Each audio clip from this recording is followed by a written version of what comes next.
ప్రతిపక్షం లేని శాసనసభలో కొందరు స్వపక్ష ఎమ్మెల్యేలు నిరసన గళం వినిపించడం తెలుగుదేశం పార్టీలో చర్చనీయాంశమైంది. 8 పని దినాల పాటు సాగిన అసెంబ్లీ వర్షాకాల సమావేశాల్లో అధికార పార్టీకి చెందిన పలువురు ఎమ్మెల్యేలు ప్రభుత్వాన్ని ఇరుకన పెట్టే ప్రయత్నం చేశారు. కొందరు నిర్మాణాత్మకంగా ప్రభుత్వ విధానాలను తప్పుపడితే మరికొందరు వ్యక్తిగత అజెండాలతో సర్కారుపై విమర్శలు గుప్పించారు. అసెంబ్లీ సమావేశాల వేళ టీడీఎల్పీ సమావేశమే జరగకపోవడం చర్చనీయాంశమైంది.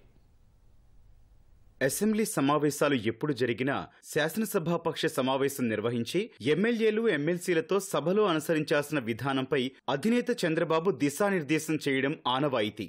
తాజా అసెంబ్లీ వర్షాకాల సమావేశాల్లో టీడీఎల్పీ సమావేశం లేకపోవడం చర్చకు దారితీసింది. టీడీఎల్పీ సమావేశం నిర్వహించకపోవడం వల్ల నియోజకవర్గాల్లో ఎదురయ్యే సమస్యలు, ఇబ్బందుల్ని అధినేత దృష్టికి తీసుకెళ్లే అవకాశం లేకుండా పోయిందన్న అభిప్రాయం టీడీపీ నేతల నుంచి వ్యక్తమవుతోంది.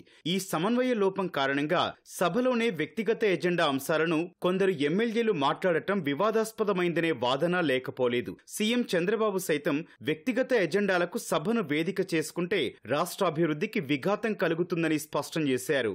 నేనందరినీ కోరేది, ప్రజలు మన మీద అచంచలమైన విశ్వాసం పెట్టుకున్నారు. రాత్రింబగళ్ళు పనిచేస్తున్నాం, కానీ ఇది ఒక టీం. ఈ టీంలో ఏ ఒక్క వ్యక్తి కూడా తప్పు చేసినా, ఈ యజ్ఞంలో 0.1% డీవియేషన్ వచ్చినా, నష్టం జరిగినా అది చాలా ఇదవుతుంది. 10 to 5 అసెంబ్లీ పెట్టుకుంటే అన్ని విషయాలు చర్చించడానికి చాలా సమయం వస్తూ ఉంది. మీ ఎమ్మెల్యేలు కూడా మీ అనుభవాలు క్షేత్రస్థాయిలో ఏం జరిగాయో అవన్నీ ఇక్కడ చెప్పే అవకాశం వస్తుంది. తప్పులు జరిగితే కరెక్ట్ చేసే అవకాశం వస్తుంది. అదే సమయంలో ఏ ఎమ్మెల్యే కూడా పర్సనల్ అజెండా పెట్టుకొని టకామని ఏదో విమర్శిస్తే మాత్రం, లేకపోతే మనం ఇష్టానుసారంగా బిహేవ్ చేస్తే అది పార్టీకి నష్టం, మనం అనుకున్న లక్ష్యానికి నష్టం. అధ్యక్ష, 1995 సీఎం ఎట్లా పనిచేశానో అదే మాదిరిగా పనిచేసి ఈ రాష్ట్రాన్ని పునర్నిర్మాణం చేసే దీక్షలో ఎక్కడా రాజీ పడదు.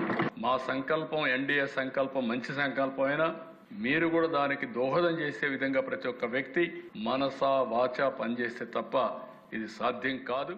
అసెంబ్లీలో ఈ నెల 25న శాంతి భద్రతలపై చర్చలో భాగంగా స్వపక్షంలోనే విపక్షంలా కొందరు ఎమ్మెల్యేలు అసమ్మతి స్వరం వినిపించారు. వైసీపీ 5 ఏళ్ల పాలనలో అరాచకాలపై 15 నెలలుగా సరైన చర్యలు లేవంటూ నిరసన గళమెత్తారు. సీఎం సభలో లేని సమయంలో కొందరు సభ్యులు హోంశాఖను లక్ష్యంగా చేసుకుని ఎక్కుపెట్టిన విమర్శనాస్త్రాలు చర్చకు దారితీశాయి. ప్రభుత్వానికి సిగ్గుండాలంటూ ఆచంట ఎమ్మెల్యే పితాని సత్యనారాయణ అనడం దుమారం రేపింది.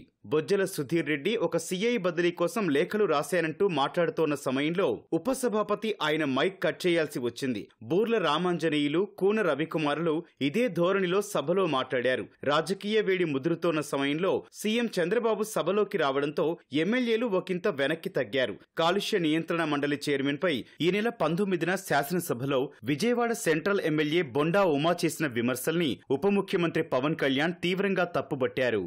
టిడ్కో గృహాలు, డిజిటల్ కార్పొరేషన్ల అక్రమాలపై చర్యల్లో జాప్యం విషయంపై పలువురు సీనియర్ ఎమ్మెల్యేలు పోషించిన నిర్మాణాత్మక పాత్ర అర్థవంతమైన చర్చకు దారితీసింది. వైసీపీ హయాంలో డిజిటల్ కార్పొరేషన్ ద్వారా యాత్ర 2 సినిమాకు నిధుల చెల్లింపు, కార్పొరేషన్లో అక్రమాలపై ఈ నెల 19న వాడివేడి చర్చ జరిగింది.